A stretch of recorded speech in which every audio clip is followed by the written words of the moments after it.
जो रतनगढ़ में कई संतों ने, कई साधुओं ने, कई तपस्वियों ने, कई साधकों ने अपनी साधना करी।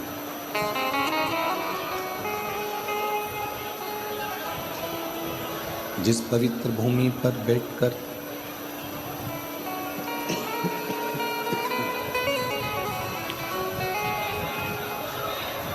जिस पवित्र धरा पर बैठकर भाई श्री निज ने गीता प्रेस गोरखपुर को अपना एक कल्याण अंक दिया।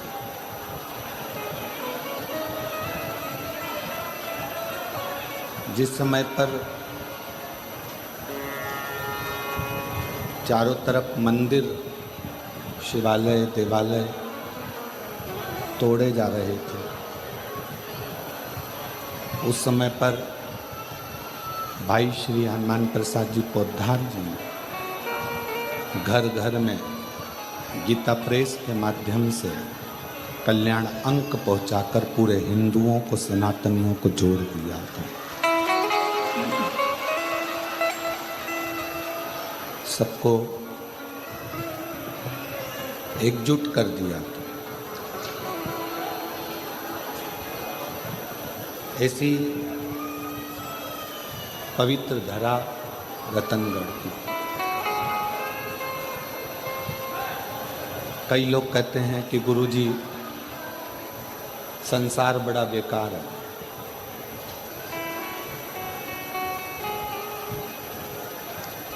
हम उनसे निवेदन करना चाहेंगे कि कोई अपने प्रवचन में कहे कि संसार बुरा है, जगत बुरा है, संसार बेकार है, जगत बेकार है,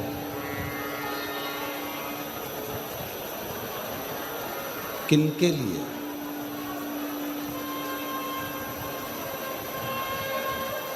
जगत उनके लिए बेकार है जो अपने कर्म से पीछे हट जाते।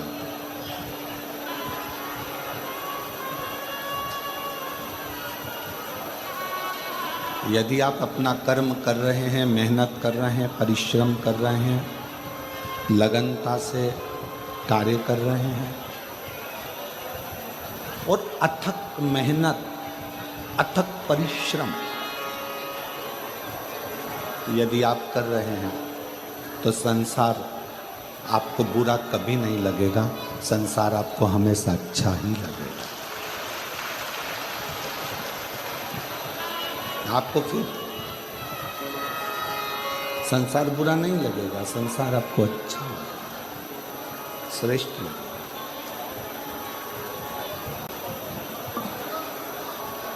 जो निठल्ला होकर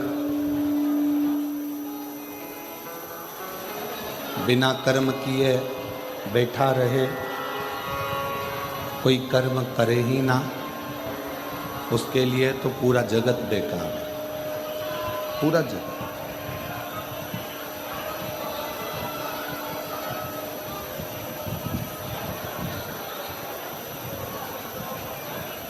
लोग कहते हैं हमने एक दुकान खोली, वो दुकान नहीं चली। फिर दूसरी दुकान खोली, दूसरी दुकान भी नहीं चली। फिर तीसरी दुकान खोली, तीसरी दुकान नहीं चली। आप बार बार कितनी बार दुकान को बदलो, कितनी बार व्यापार को बदलो।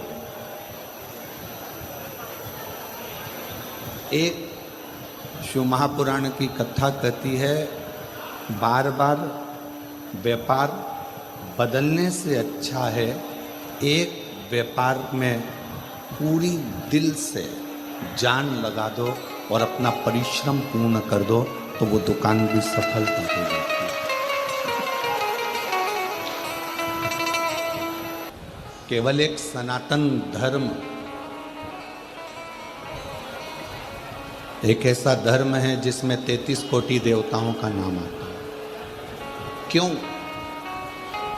किस लिए?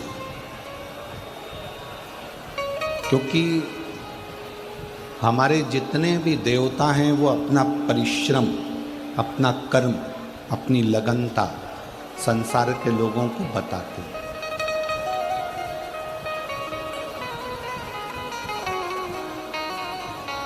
जो कहते हैं कि संसार बुरा है, दुनिया बुरी है, सब बेकार हैं, सब बेकार हैं, सब बेकार हैं, हम उनसे कहेंगे, कई लोग ऐसे भी मिलेंगे जो कहेंगे साहब हमारा गांव बेकार है, कोई कहेगा हमारा प्रदेश बेकार है, कोई कहेगा हमारा जिला बेकार है, कोई कहेंगे राजनीति बेकार है, कोई कहेंगे ये बेकार है, कोई कहेंगे वो बेकार है। शिव महापुराण की कथा कहती है, मान लो संसार को आप बेकार कह रहे हो तो कम से कम अपने आप को श्रेष्ठ बनाने का प्रयास करो तो संसार भी आपको श्रेष्ठ नजर आने लगेगा।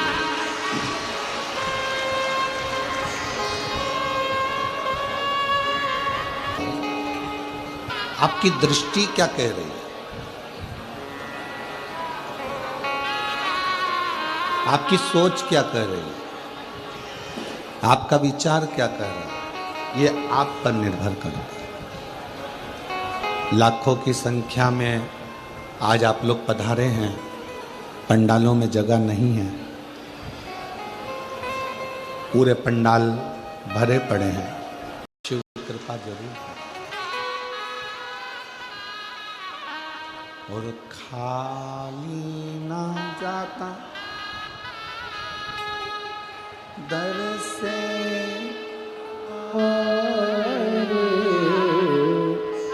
खाली न जाता कोई दर से तुम्हारे, मैं भी खड़ी हूँ नन्ही बाहें पसारी, अपने हृदय से लगा लो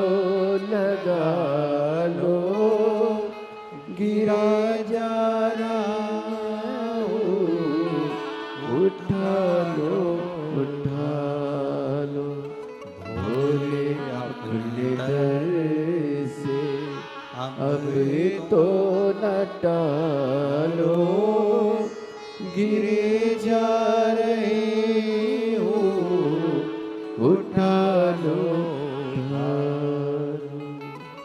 आपकी साधना, आपका भजन, आपका स्मरण, आपका कीर्तन खाली नहीं जाए।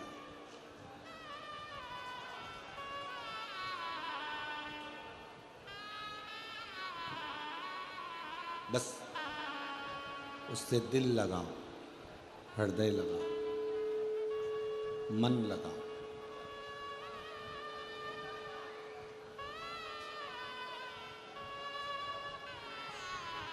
एक पत्नी को पति से किस चीज की कामना होती है? विवाह के बाद एक लड़की जब विवाह कर जाती है अपने पति के साथ, उसको किस चीज की कामना होती है? मोबाइल की? जम के बोलो जरा। नहीं। जेवर की? नहीं। अच्छे कपड़े की? खूब सारा घर में फ्रिज, कूलर, वॉशिंग मशीन सब लगा रहे उसकी? नहीं। एक पत्नी को पति से कामना रहती है कि वो मुझे थोड़ा समय दे और प्रेम से मेरे से बात कर कर मेरे दिल का हाल समझ ले, बस इतना।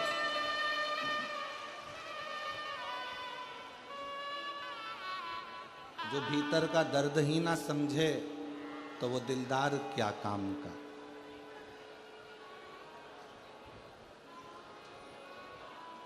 जो भीतर का दर्द ही ना समझे वो दिलदार किस काम का। और जो आकर खाली झोली ना भर दे तो वो सरकार किस काम का। पति आपके भीतर के दर्द को समझे, आपके भीतर के विचारों को समझे, आपके भीतर की भावनाओं को समझे, पत्नी को पति से यही कामना।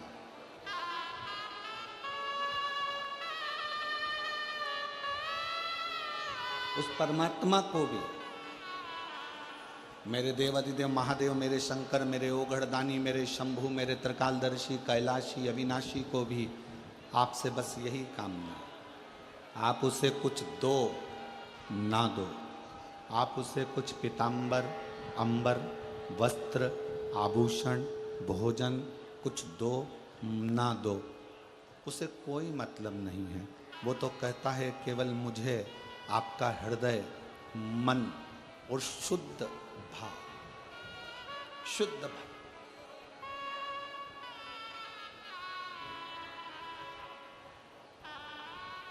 एक माँ से एक बेटे ने शर्त लगाई है, पत्र है।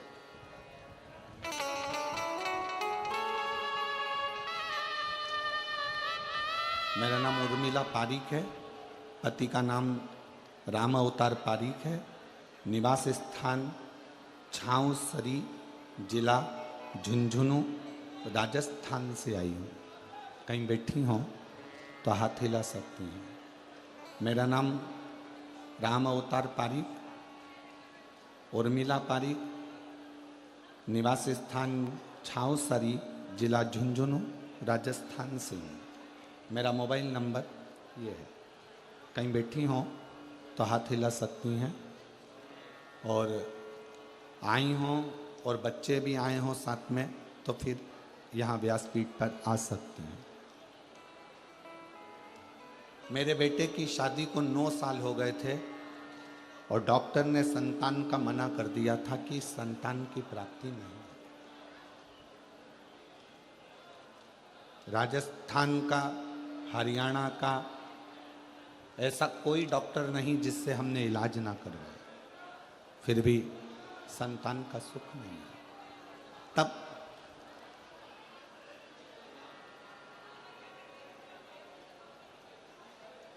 शिव महापुराण की कथा के बारे में मालूम पड़ा और बेटे से मैंने जल चढ़ाने को कहा, बहू से जल चढ़ाने को कहा, तो बेटा कहता है जब ये साइंस किसी काम का नहीं है, विज्ञान काम नहीं आ रहा, तो कथा क्या काम आएगी? क्या तुम्हारी कथा संतान दे सकती है? बेटे ने शर्त लगाई और बहू बेटे से कहा कि तुम सफ़ेद आंकड़े की जड़ का प्रयोग और शिवजी पे 1 लोटा जल चढ़ाना प्रारंभ करो, वो देगा जरूर। पशुपति व्रत करा, 1 बार में नहीं हुआ, 2 बार करा, आखिरी में बाबा भोलेनाथ ने कृपा करी और 9 साल के बाद 2 पशुपति व्रत का फल 2 पुत्र के रूप में जुड़मा प्राप्त हुआ।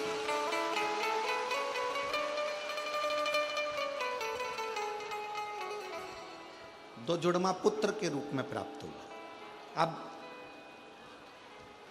मेरा दूसरे नंबर का बेटा जिसका विवाह नहीं हो रहा था, लड़की देख देख कर थक गए, कहीं जमता नहीं, कभी लड़की वाले मना कर देते, सफलता नहीं मिल रही थी। तब फिर पुनः अपनी देवरानी के कहने से कथा सुनना प्रारंभ करी और मालूम पड़ा कि देवरानी बोली कि सालासर जी में कथा हो रही है 5 दिन की।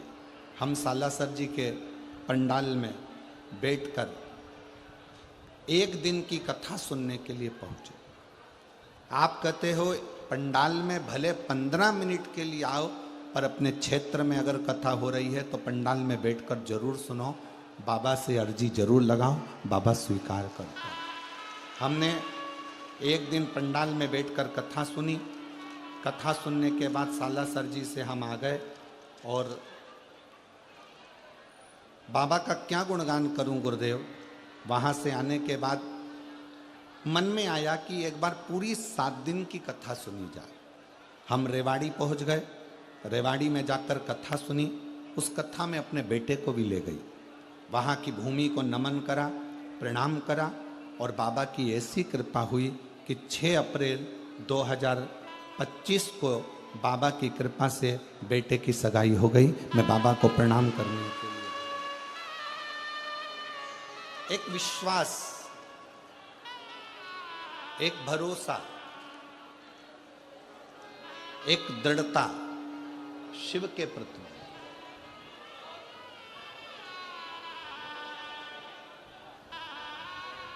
शिव महापुराण की कथा टाइम पास करने के लिए नहीं है। शिव महापुराण की कथा हृदय को दुखाने के लिए भी नहीं है। शिव महापुराण की कथा मनोरंजन का विषय भी नहीं है कि हम यहां पर एंजॉय करने के लिए आए।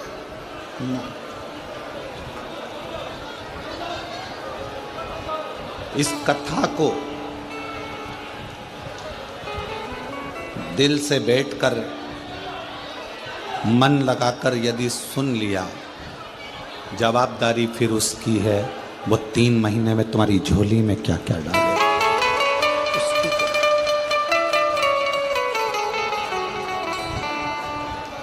फिर आपका और हमारा बीच में कोई साझा नहीं, फिर उसका और आपका साझा। कथा ने रुक्मणी जी को कृष्ण से मिला दिया था। रुक्मणी जी भगवान कृष्ण को कभी नहीं देखी थी। श्रीमद् भागवत कथा आप लोगों ने पढ़ी भी होगी, सुनी भी होगी। सुनी है सबने? हाथ उठाओ जरा। सबने सुनी है? रखो। श्रीमद् भागवत कथा में लिखा है कि रुक्मणी जी ने कभी भगवान कृष्ण को नहीं देखा था और ना ही भगवान कृष्ण ने रुक्मणी जी को देखा था। ना रुक्मणी भगवान कृष्ण को देखी है और ना कृष्ण रुक्मणी को देखी।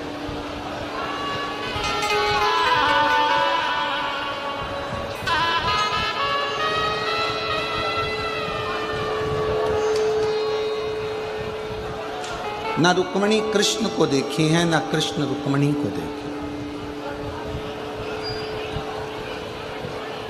दोनों एक दूसरे को नहीं। बीच में साझा किस चीज का है? रुक्मणी जी जब बाल्यावस्था में अपने पिता के साथ गोदी में बैठती थीं, कोई आकर सूचना देता था कि द्वारका के नाथ ने ऐसा करा है, द्वारकाधीश ने ऐसा करा है, भगवान कृष्ण ने ऐसा करा है, कृष्ण का संवाद ऐसा है, कृष्ण ऐसे हैं, कृष्ण वैसे हैं। बार बार रुक्मणी कृष्ण के विषय में सुनती थी। कृष्ण के विषय में रुक्मणी जी का स्मरण होता था और उसका फल ये हुआ कि कथा सुनते सुनते रुक्मणी जी का दिल भगवान कृष्ण में जुड़ गया और आखिरी में कृष्ण को रुक्मणी को लेने लगे। आखिरी में भगवान कृष्ण रुक्मणी जी को लेने के लिए आए। दिल जुड़ गया, मन जुड़ गया। कथा का काम क्या है? कथा करती क्या है? आपको परमात्मा से जोड़ देती है।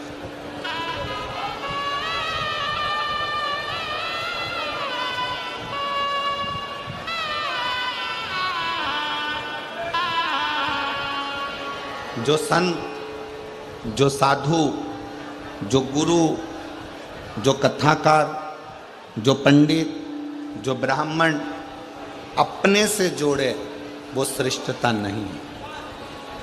जो ब्राह्मण, जो संत, जो गुरु, जो साधु, जो सन्यासी, जो तपस्वी, जो कथाकार आपको अपने से नहीं परमात्मा से जोड़े तो समझ लो कि वो श्रेष्ठता है। वो श्रेष्ठता है।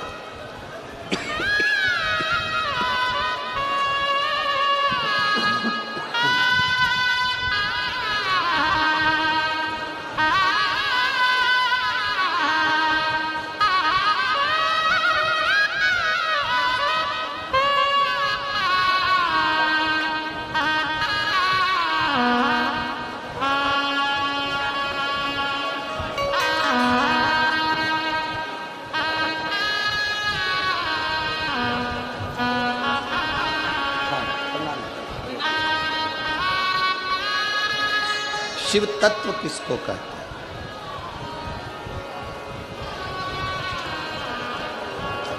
शंकर की उदारता किसको कहते हैं? कथा का सार है ही क्या? आप परमात्मा से जुड़ जाओ, परमात्मा आपसे जुड़े।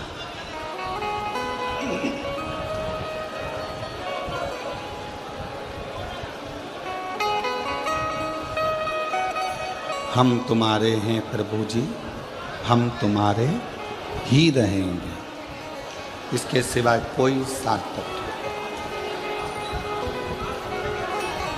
शिव पुराण करती क्या है? आप जब दिल से बैठकर श्री शिवाय नमस्तुभ्यम कहते हो, हृदय से अपने मन की बात उससे जोड़ते हो, सुनता है, श्रवण करता है।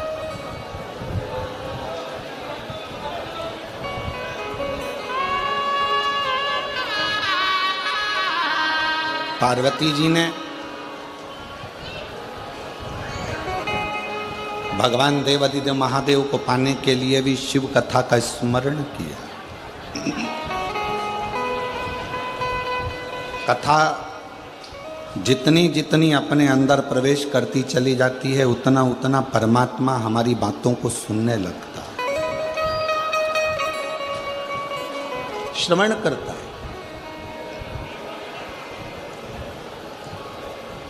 जो कहे कि दुनिया बेकार है, उसको कहो कि दुनिया आज के जमाने में सतयुग, त्रेता, द्वापर, इन सब को हटा दो, इन सबसे ज़्यादा अच्छा यदि कुछ है तो ये कलयुग है, जिसमें भगवान का नाम लेते से ही पार उतर जाए।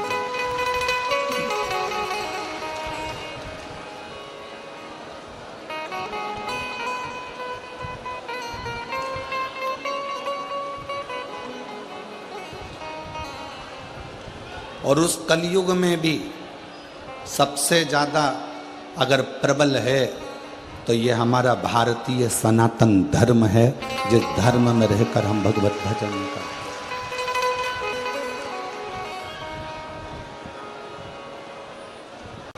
हैं। पर जन्म लेना सरल है, पर अपने नाम के आगे श्री लिखवाना कठिन है। श्री उसी के नाम के आगे आता है जो सनातन धर्म में जन्म लेता है, बाकी के धर्म में श्री नहीं लिखा।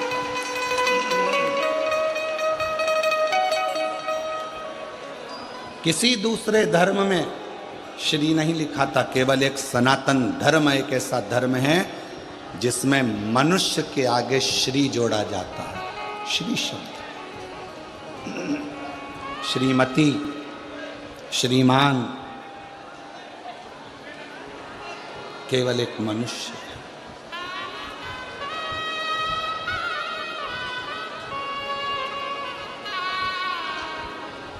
और मेरी रातनगढ़ की जीजियों, मेरे रतनगढ़ के जीजाओं, बेटियों, बेटाओं, मेरी माताओं, मेरे भाई, मेरे बंधु, मेरे सखा, मेरे मित्र, अपने सनातन धर्म से बढ़कर दुनिया में कोई धर्म नहीं है जो इतना नरम, इतना आनंदित और इतना प्रफुल्लित करने वाला धर्म है। कोई धर्म नहीं।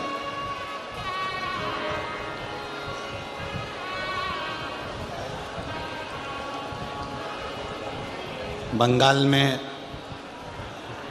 रोज की हिंसा चल रही है और वो मैडम बैठी बैठी देख रही है, वहाँ की मुख्यमंत्री। प्रतिदिन बंगाल में सनातनियों पर चोट पहुंचाई जा रही है।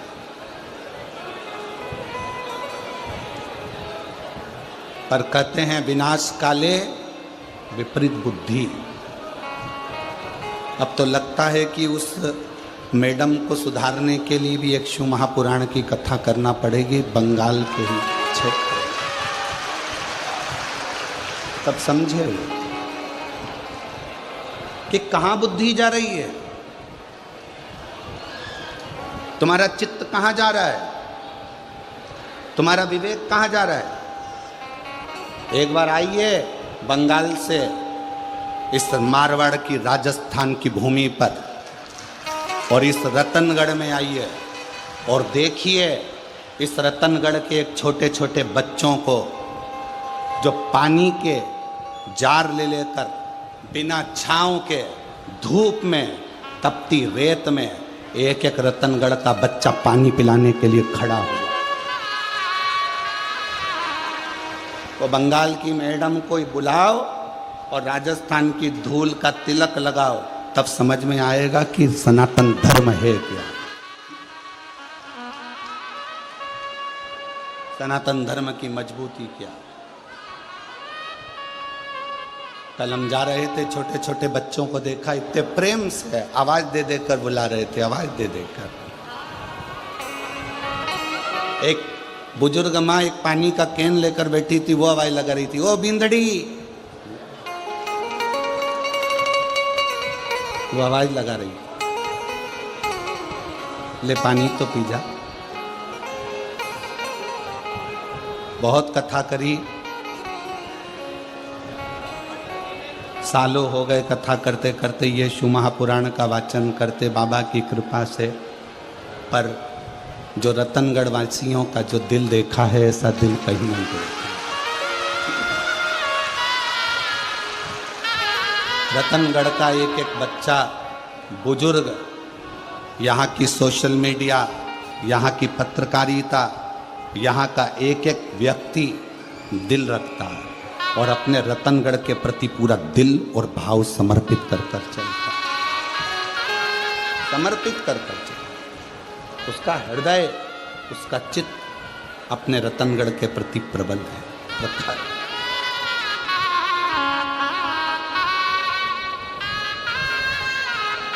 इसीलिए कहते हैं महारो राजस्थान, महारो राजस्थान।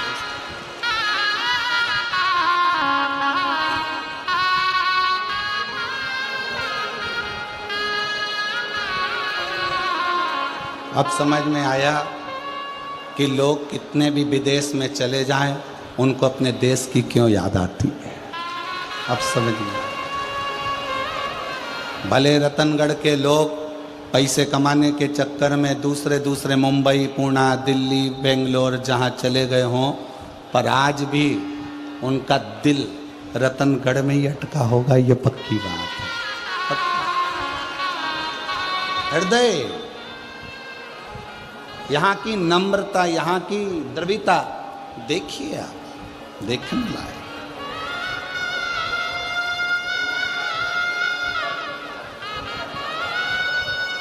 इसलिए मन करा जयपुर की जो कथा होगी 1 मई से 7 मई तक, उस कथा का नाम हमने ईसर जी गोरा जी शिव महापुराण दिया। ईसर जी गोरा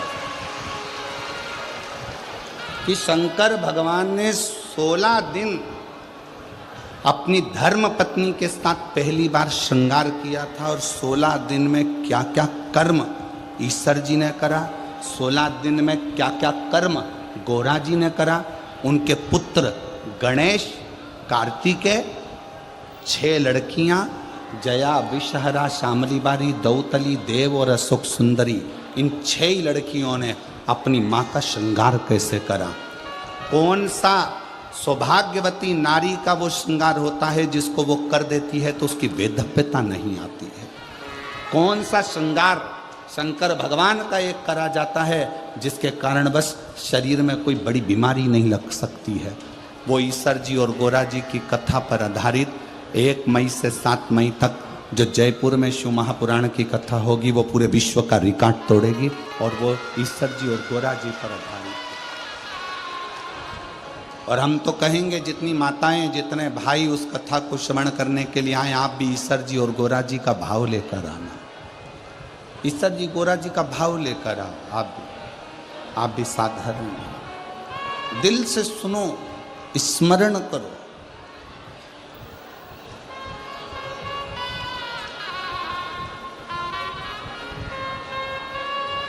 और शंभु शरणे पड़ी मांगू घड़ी रे घड़ी दुख काटो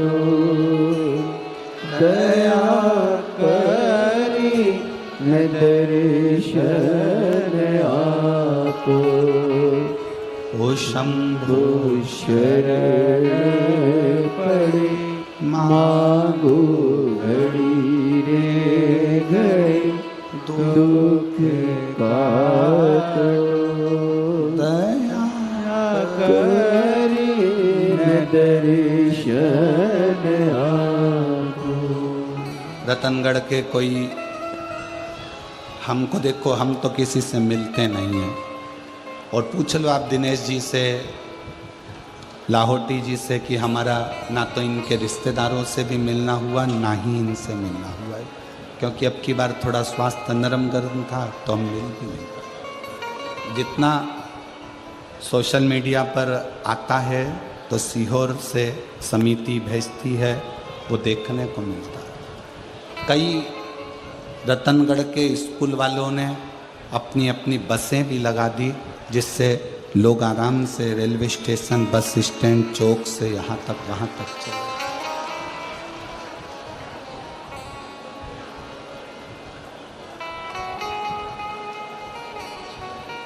और शायद रतनगढ़ के इतिहास की ये पहली ऐसी कथा होगी जिसमें इतनी तुम्हारी सेवा बारातियों जैसी हो रही हो। इतने दिल से शिव भक्ति के लिए लोग जागरूक, इतने, और शिव कथा कर रहे हैं। कोई कहे दुनिया बेकार है, कोई कहे जगत बेकार है, तो एक बात याद रखना, न दुनिया बेकार है न जगत बेकार है, हम अपनी दृष्टि से जो गलत देख रहे हैं, बस हमारी दृष्टि बेकार है, हमारी निगाह।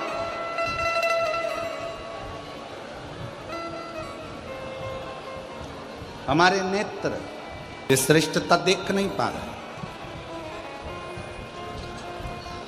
पार्वती जी का जब मंगल विवाह शिव जी के साथ में हो रहा था, पार्वती जी की माँ पार्वती जी को बहुत समझा रही थी, बहुत खूब समझा कि शिव तो ठहरे कैलाशी, गोरा पछताओगे, और बूढ़े जोगी के संग में तुम कैसे रह पाओगे। पार्वती जी की मैया ने, पार्वती जी की माता ने पार्वती जी को खूब समझा।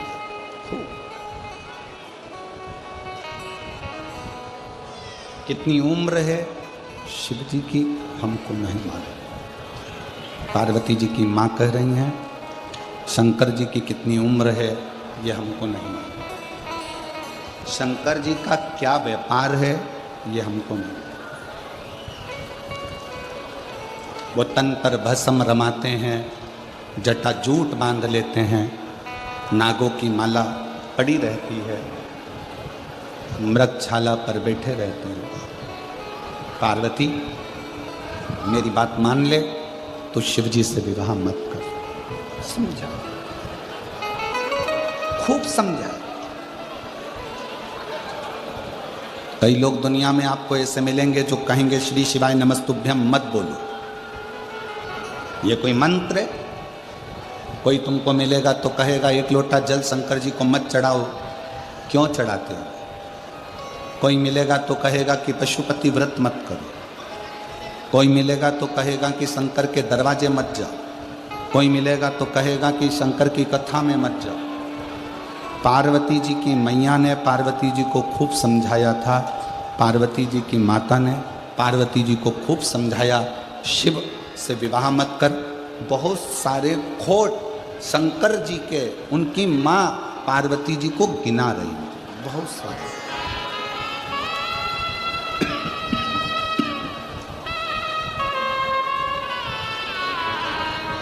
खूब खोट गिना।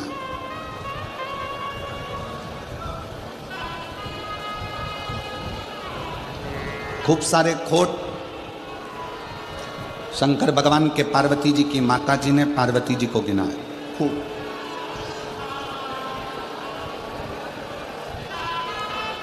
गले सर्पों की माला है, मस्तक पर चंद्रमा है, शीश गंगा है,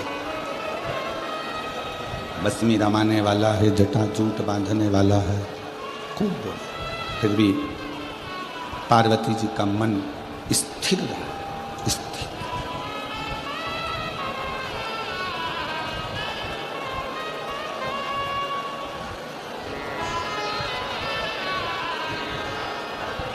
इतना स्थिर पार्वती जी ने अपने मन को बना लिया था, इतना स्थिर माता पार्वती जी ने अपने चित्त को बना लिया था कि शिव की निंदा पार्वती जी सुनी नहीं, शंकर की निंदा ही नहीं सुनी, शिव निंदा नहीं सुनी।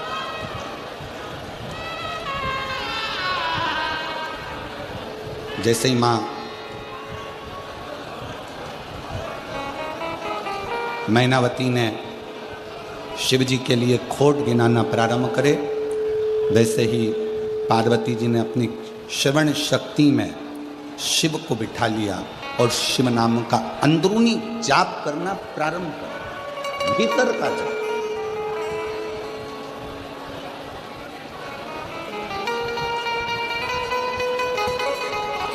श्री शिवाय नमस्तुभ्यं, श्री शिवाय नमस्तुभ्यं, श्री शिवाय नमस्तुभ्यं, श्री शिवाय नमस्तुभ्यं, श्री शिवाय नमस्तुभ्यं, श्री शिवाय नमस्तुभ्यं। पार्वती जी अपने भीतर शिव तत्व को प्रकट कर ले। निंदा नहीं सुन रही, निंदा से दूर है, निंदा नहीं सुन रही। भीतर शिव तत्व को बिठा लिया, शंकर को बिठा लिया। और मेरी रतनगढ़ की बहनों, जीजियों, मेरे रतनगढ़ के जीजाओं, बेटियों, बेटाओं, मेरी माताओं, जब भीतर शिव तत्व बैठ जाता है तो फिर शंकर की निंदा अच्छी नहीं लगती। कई बार निंदा करने वाले से झगड़ा भी हो जाता है कि तुम शिव की निंदा कर रहे हो, तुम शंकर की निंदा कर रहे हो। शंकर की निंदा मैं किससे सुन सकती हूँ?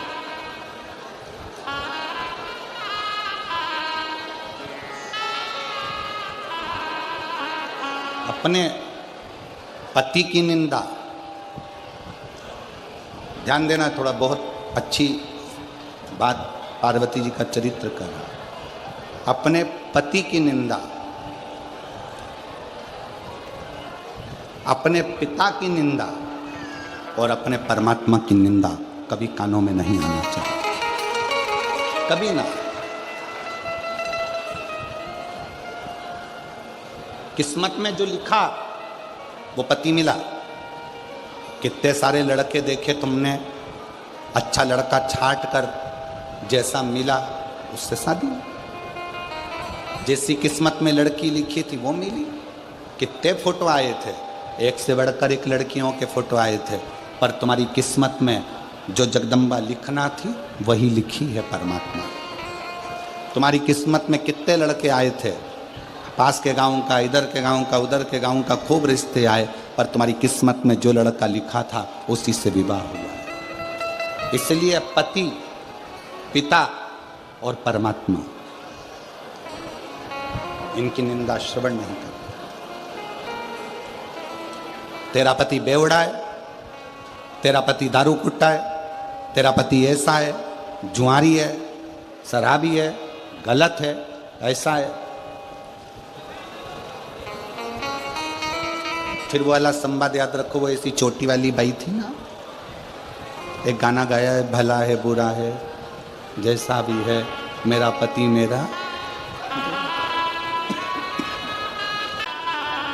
ससुराल वाले कहें तेरे पिताजी ने तुझे ये सिखाया, तेरे पिताजी ऐसे हैं, हाथ जोड़कर कह दो मेरे पिता की निंदा नहीं सुन सकती, क्योंकि उसने मुझे पाल पोस कर बड़ा करा और अपने कलेजे के टुकड़े को तुम्हारे साथ विवाह कर कर भेज दिया। उस बाप की इज्जत करो, उस पिता का सम्मान करो, उस पिता की इज्जत करिए, उस पिता का आदर करिए, उस पिता का सत्कार करिए, आदर करिए, सत्कार करिए।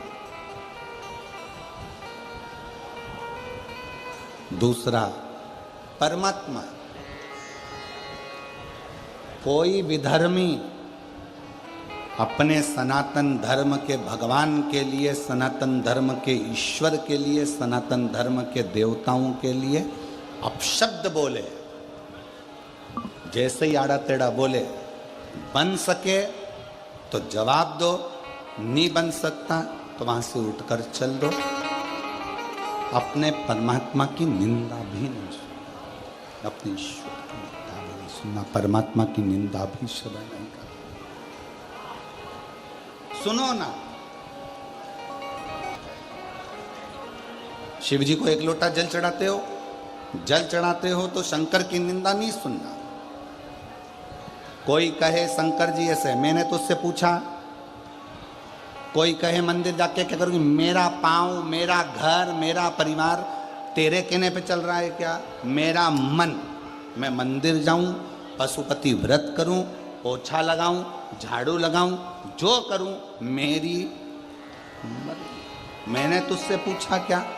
तू मुझे परसी हुई थाली ला कर दे रहा है क्या? हुआ भोजन कर रहा है क्या? तेरे घर से अनाज भर रहा है क्या मेरे घर में? मेरे लाइट का बिल तू भर रहा है क्या?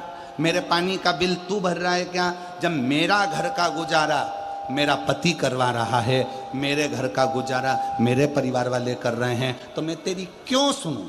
हमारा घर हम संभालेंगे, तू अपना घर देख, अपना परिवार हमें संभालेंगे।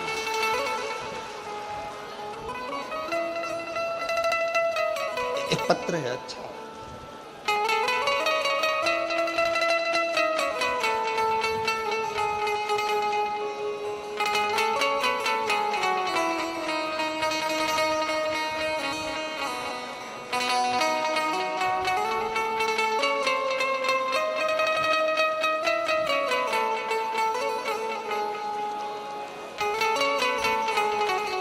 मेरा नाम माया कंवर है। मेरे पति का नाम जोगेंद्र सिंह, गांव सहनाली छोटी चूरू, सनाली छोटी चूरू की रहने वाली हूँ। कहीं बैठी हों, अगर कहीं बैठी हों तो हाथ हिला सकती हैं, और अगर साथ में बच्चा आया हो तो उसको भी ला सकती हैं। 8 वर्ष तक मेरे घर में संतान का सुख नहीं था। जब 8 सालों से मुझे संतान नहीं हुई, 8 साल से जब मुझे संतान का सुख नहीं हुआ, डॉक्टरों को बता बता कर थक गए, दवाइयाँ ले लेकर थक गए, फिर भी संतान का सुख 8 साल तक नहीं आया। मेरी बहन ने कहा, वो सियोर वाला महाराज आंकड़े की जड़ का बोलता है, आस्था चैनल पर कथा आती है, कभी 1 बजे कभी 2 बजे वो कथा को सुनो। सफ़ेद आंकड़े की जड़ बांधना प्रारंभ करी, पशुपति नाथ का व्रत करना प्रारंभ करा। सावन का महीना आया, 2023 में बाबा से ऑनलाइन पूजन कर कर मन्नत मांगा, बाबा मेरी मनोकामना पूर्ण कर। मेरे पति ने कभी आपकी कथा नहीं सुनी थी, पहली बार कथा सुनकर उसके मन में विश्वास आया। सीहोर में कावड़ भरा रही है, अपन दोनों कावड़ यात्रा में चलते हैं। रिश्तेदारों ने ताना दिया, क्या करोगे, ऐसे ढेर सारे महाराजों ने, क्यों सुनते हो? हमने उनसे कह दिया कि कथा हम सुन रहे हैं, कावड़ में हम जा रहे हैं, तुम हमें टोकने वाले कौन होते हो। हम दोनों पति पत्नी कावड़ में चले गए। कावड़ में कुबेर भंडारी को जल चढ़ाया, वहाँ का जल लेकर अपनी पत्नी को भी पिलाया और मैंने भी पिया।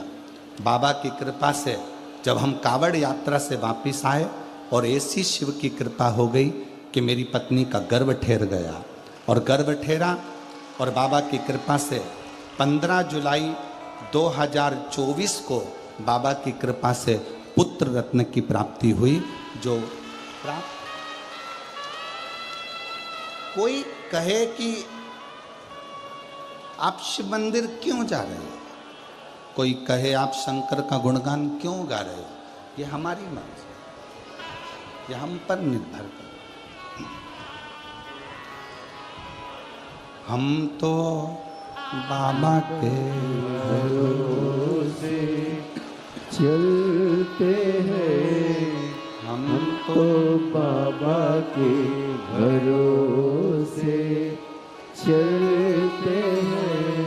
ये दुनिया वाले जलते हैं, ये दुनिया वाले जलते हैं।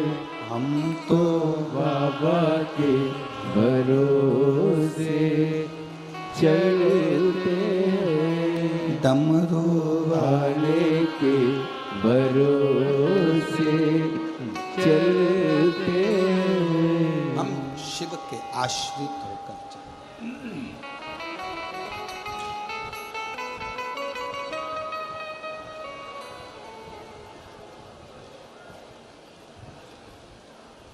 पति की बुराई ना सुने, पिता की बुराई ना सुने। पिता ने क्या दिया क्या नहीं दिया, एक बाप अपनी कलेजे का टुकड़ा तुमको दे दिया ना, इससे बढ़कर कोई दौलत संसार की हो नहीं सकती। कोई दौलत।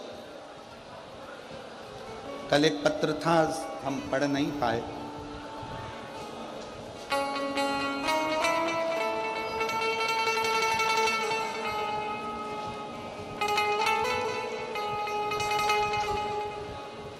इतने सारे पत्रों में शायद वो ढूंढना पड़ेगा कि एक बहन ने पत्र में लिखा उसकी 4 लड़कियां।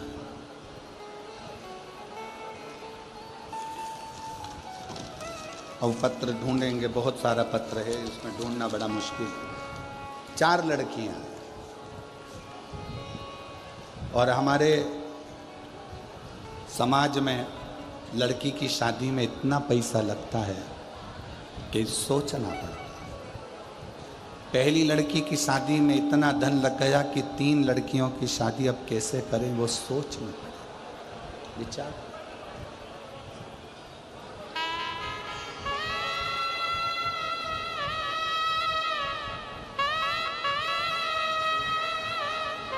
दहेजा लेने वाले को एक निवेदन करना चाहूँगा, इस मारवाड़ की भूमि से, इस राजस्थान की भूमि से। जिस माँ बाप ने अपनी बेटी को पढ़ाया होगा, खर्च करा होगा, जिस बेटी को बढ़ाया होगा, खर्च किया होगा, किस तरह से उसने अपनी 4 बेटियों को पढ़ाया लिखाया होगा, खर्च करा होगा, ये वो माँ बाप ही जानता है। मेरा निवेदन उस माँ की कलम थी या उसके आँख के आंसू थे कि 3 लड़कियों के लिए जब हम संबंध की बात करते हैं तो लोग पहले पूछते हैं क्या क्या दोगे और कितना दोगे, कितने तक शादी पहुँचेगी।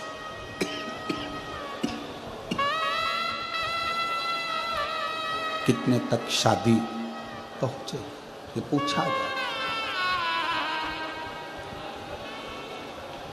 एक माँ, एक पिता अपनी बेटी को जब देता है ना, धन नहीं देखता, वो अपना कलेजा का टुकड़ा तुम्हारे हाथ में दे देता है कि इसको लेकर तुम जा रहे। धन नहीं, कलेजे का टुकड़ा। क्या देखा? बोलो, भगवान विष्णु के यहाँ तो बैकुंठ था, ब्रह्मा जी के पास में ब्रह्मलोक था, इंद्र जी के पास में इंद्रलोक था, शंकर जी के पास कैलाश धाम था। कैलाश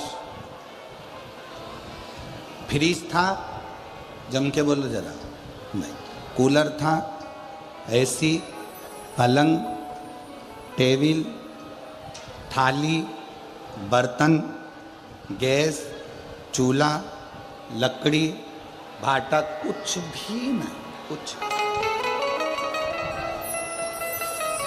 जब पार्वती जी का विवाह हो रहा था, इस प्रसंग को हम कहेंगे जयपुर की कथा में, जब ईसर जी और गोरा जी का विवाह हो रहा था, उस प्रसंग का वर्णन करें।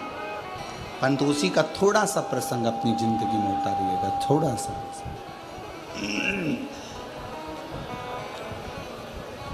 हिमालय राज ने ढेरों सामग्री तैयार कर हिमालय राज ने कन्यादान के लिए ढेरों सामग्रियां तैयार करी, खूब। हिमालय राज की बेटी बिहाने जा रही है। बेटी सीधा सीधा सामान जानते हो आप लोग? सीधा सामान मतलब आटा, चावल, दाल, खाने का जो सामग्री होती है वो सामग्री। कहते हैं हिमालय राज ने छकड़े भर भर कर, गाड़ियाँ भर भर कर, छकड़े भर भर कर सीधा सामान को भर भर कर इकट्ठा कर लिया। इतनी गाड़ियाँ, इतना छकड़ा सामान सीधे का भरा, मेरी बेटी के घर में 1 साल तक अन्न की कमी नहीं पड़ेगी, इतना अन्न का सामान गाड़ियों में भरा हुआ था। रतन, माणिक, सोना, चांदी, हीरा, पन्ना इतना भरा था कि बेटी के जीवन में कोई दुख ना। सारा सामान तैयार, कन्यादान हुआ, भावर पड़ी।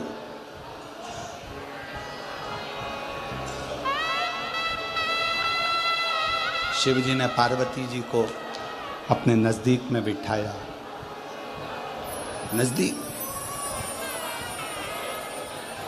और नजदीक में बिठाकर भगवान देवाधिदेव महादेव शंकर भगवान ने पार्वती जी से कहा, पार्वती कैलाश चलना है, ध्यान देना कथा पर, कैलाश चलना है, पार्वती कैलाश चलना है।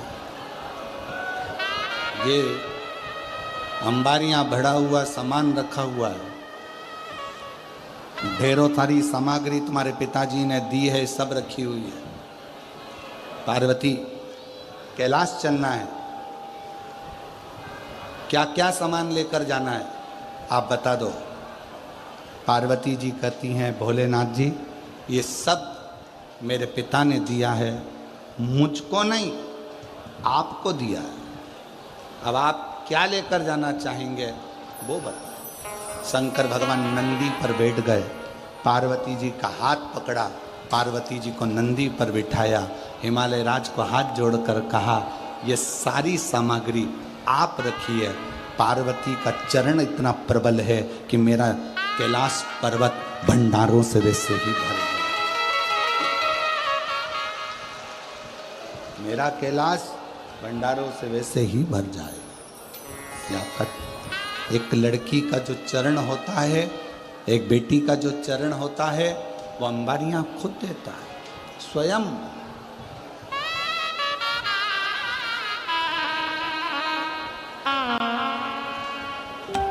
झारखंड में जो कथा 11 मई से आप लोग झारखंड से सुनेंगे टीवी पर, उस कथा का नाम हमने दिया है शिवपुत्री, शिव की बेटी। कैसी है?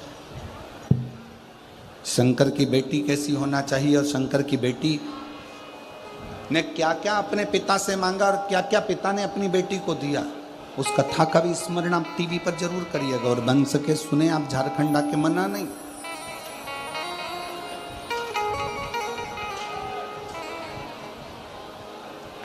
रांची के पास में झारखंड में वो कथा रहेगी 11 से 17 मई, गुमला 4 लेन, गुमला झारखंड, रांची। उस कथा का नाम है शिवपुत्री, शिव महापुराण की, शिव की बेटी।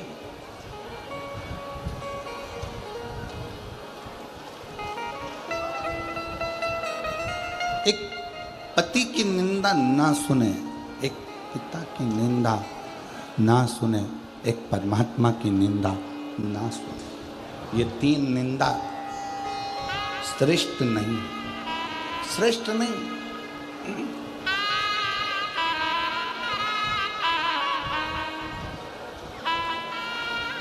एक निंदा लक्ष्मी जी ने माता पार्वती जी से, मेरे सोने के महल देख, मेरे सोने के पर्णकोटे देख, मेरे सोने का कलश देख, सोने का घड़ा देख, सोने की दीवार देख, सोने का कालीन देख, सोने के झाड़ देख, सोने के वृक्ष देख।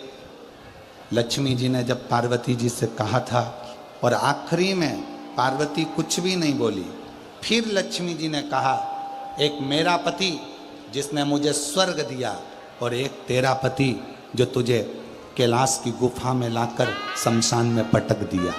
एक मेरा पति है, एक तेरा पति है। इतने में पार्वती जी ने कहा, लक्ष्मी तू मेरी बेस्ट फ्रेंड है, लक्ष्मी तू मेरी सहेली है, मैं तेरे बिना अच्छा नहीं लगता मुझे, पर आज तूने मेरे पति की निंदा करी है, इसलिए आज से तू मेरी बेस्ट फ्रेंड नहीं है।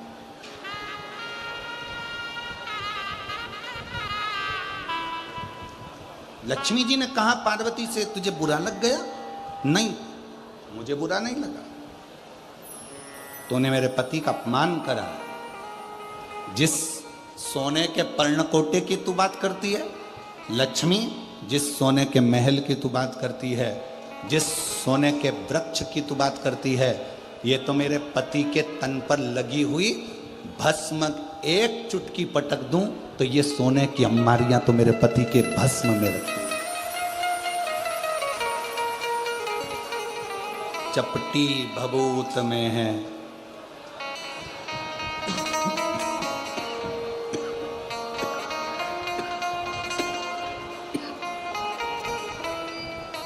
चपटी भभूत में है खजाना कुबेर का, चपटी भभूत में है खजाना कुबेर। हे गंगधार मुक्ति द्वार ओंकार, मेरे पति के शरीर पर लगी हुई भस्म एक चुटकी निकाल कर डाल दूं तो ऐसे सोने के महल, तू एक स्वर्ग की बात करती है। पार्वती जी कहती हैं, मेरे पति के पाँव की उंगली जितनी है उतने स्वर्ग मेरे पति के चरणों में पड़े हुए हैं, उतने स्वर्ग।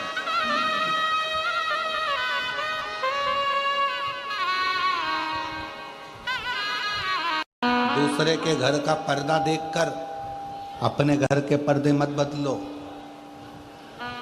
दूसरे के हाथ की चूड़ी देखकर अपनी चूड़ी बनाने का मन मत करो, दूसरे के घर का बंगला देखकर अपने बंगले की चाह मत करो। पति से कभी मत कहो कि कर्जा करो, पति से कहो ऐसा कर्जा किस काम का जो फैशन के लिए किया जाए, कर्जा नहीं, आप एक काम करो, बस बच्चों का भरण पोषण। क्या करूं, क्या करूं मैं उस धन का? पार्वती जी कहती है, मेरे पति के शरीर पर लगी हुई भस्म की एक चुटकी कई स्वर्गों का निर्माण कर देती है, कई स्वर्ग। जीवन का सबसे बड़ा सुख क्या है?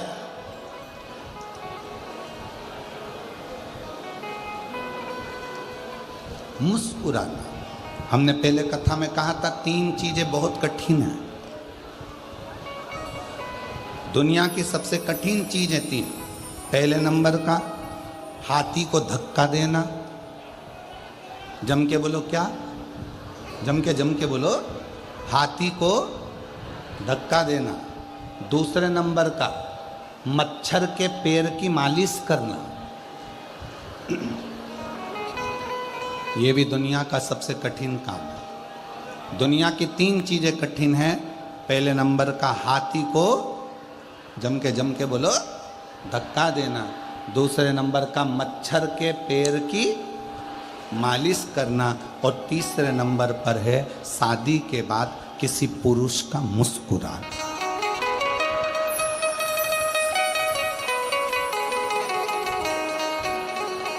शादी के बाद अगर कोई पुरुष तुम्हें मुस्कुराता हुआ दिखे तो समझ लेना कि दुनिया की सारी दौलत इसको प्राप्त हो गई। ये मुस्कुरा।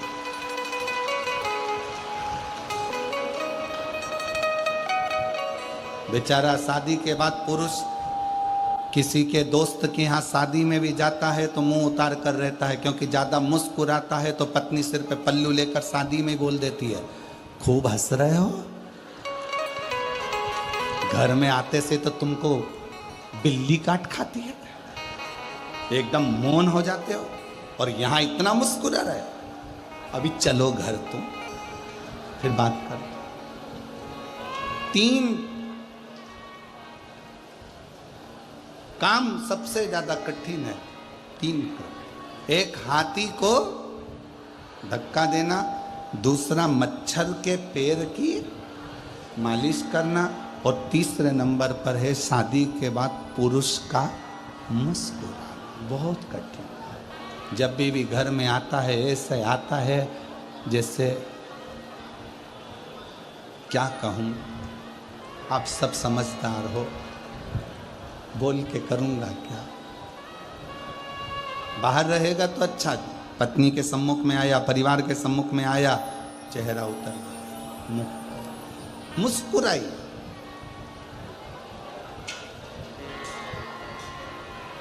पार्वती जी कहती हैं, मेरे पति के तन पर लगी हुई भस्म एक चुटकी गिरा दूं तो स्वर्ग ही स्वर्ग है, स्वर्ग ही स्वर्ग। चपटी भभूत में है खजाना कुबेर का, ये चपटी भभूत में ये कुबेर का खजाना भरा पड़ा। और तुझे प्रमाण चाहिए तो दिखाती हूं। घर गई पार्वती जी, शिव जी से प्रार्थना करी, जैसा स्वर्ग है उससे डबल सुंदर स्वर्ग बनवाओ। शंकर जी ने कहा, अपना कैलाश अच्छा नहीं लग रहा तेरे को? क्या अपना कैलाश तुझे अच्छा नहीं लग रहा है? श्रेष्ठ नहीं लग रहा है? लग रहा। कैलाश श्रेष्ठ लग रहा, फिर क्यों, किस लिए? पार्वती जी ने कहा कि बनाओ।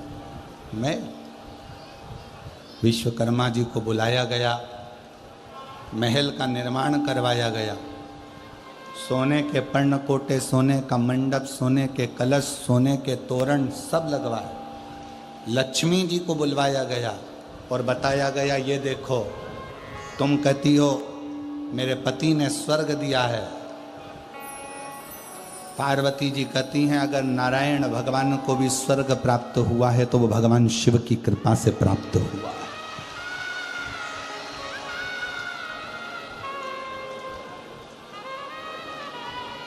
विष शंकर भगवान ने पिया है, विष शिव जी ने पिया, और अमृत सबको दिया है, अमृत सबको प्रदान किया है,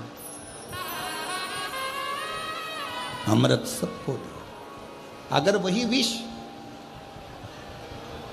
विष देवताओं को मिल जाता तो फिर स्वर्ग कहां पाता? ये सब शिव का दिया। और तेरी मेहरबानी काहे बोझ इतना तेरी मेहरबानी काहे। ये उसकी कृपा, ये उसकी दया, ये उसकी उदारता है जो उसने दिया।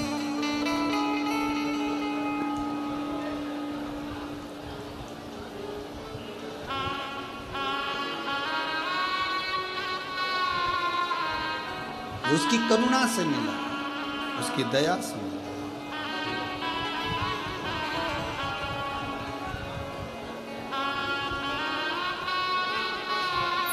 और जब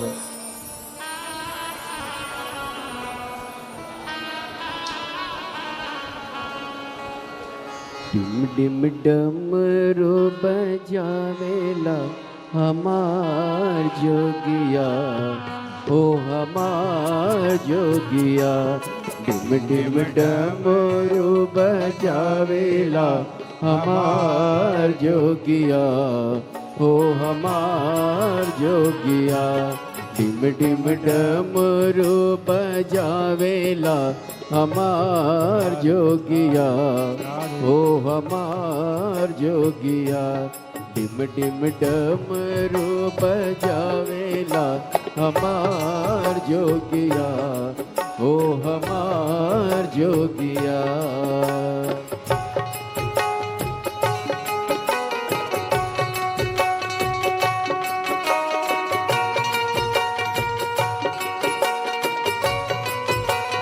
शंभो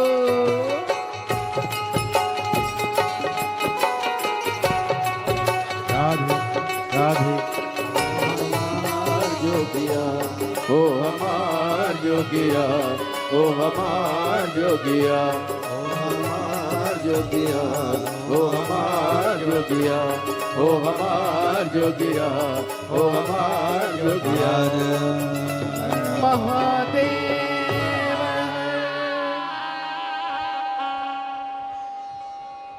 भगवान देवाधिदेव महादेव, भगवान शिव की पवित्र आनंदमय कथा के मध्य आज कथा के छठा दिवस है, शिवरात्रि का अवसर है। छठे दिन की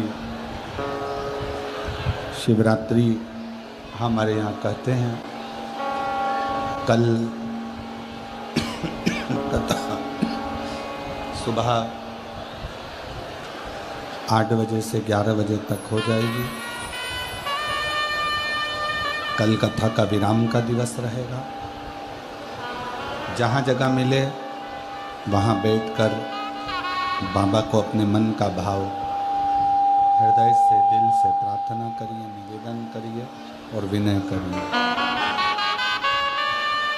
जो लोग भी खड़े हैं वो लोग भी बैठकर, आज कथा का शिवरात्रि अवसर है, दिल से प्रार्थना करिए, विनय करिए, निवेदन करिए, बाबा से विनती करिए।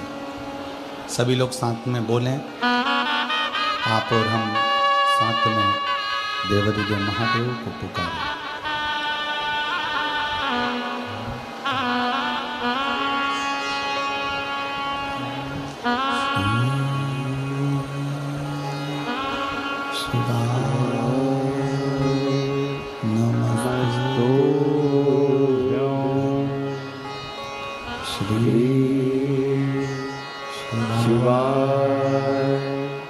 नमस्तो श्री शिवाय, नमस्तो श्री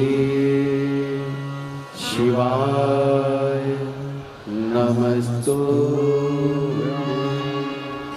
श्री शिवाय, नमस्तो भोला सब दुख काटो मारा, ओ भोला सब दुख काटो मारा। शिव शंकर जपु तेरी माला, भोले बाबा जपू तेरी माला, सब दुख काटो मारा। ओम भोला सब दुख काटो मारा। वैश्य है मंगल मंगलकारी, वैश्य है मंगल मंगलकारी। शमशान वासी हमारा, शमशान वासी हमारा। भोला सब दुख काटो मारा। ओ भोला सब दुख काटो मारा।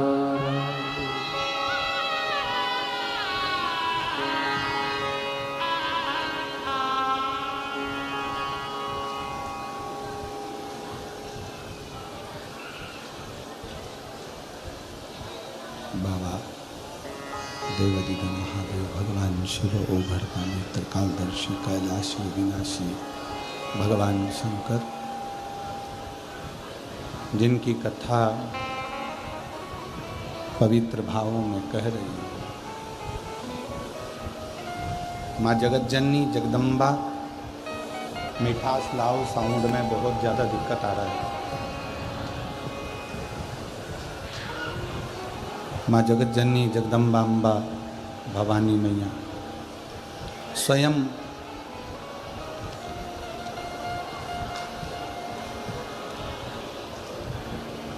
लक्ष्मी जी को,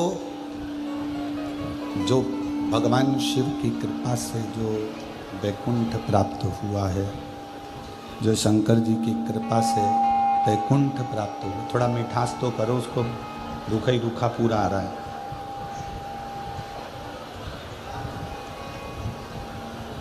शिव की कृपा से जो वैकुंठ प्राप्त हुआ, उसका दर्शन स्वयं माँ लक्ष्मी को करा।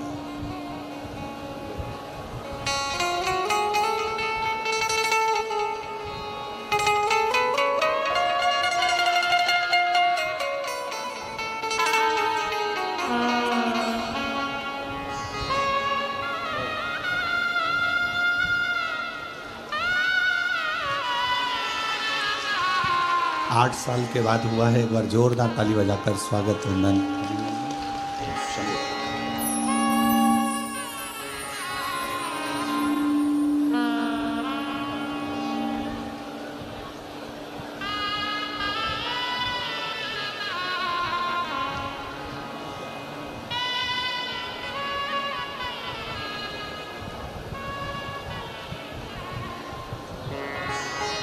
शिव कथा कह रही है, भगवान शंकर का संवाद कर रहा है, शिव महापुराण की कथा कर रही है।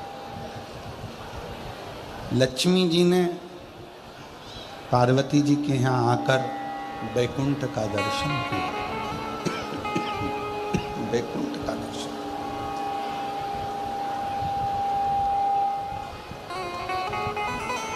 समझ में आ गया माता लक्ष्मी जी को कि शिव जी के पूरे अंग में, शंकर भगवान के पूरे तन पर जो भस्म है, शिव जी के पूरे अंग में जो भस्म पर लगी हुई है, उस भस्म में स्वयं जगत का सारा वैकुंठ, जगत का सारा स्वर्ग वहीं पर समाया।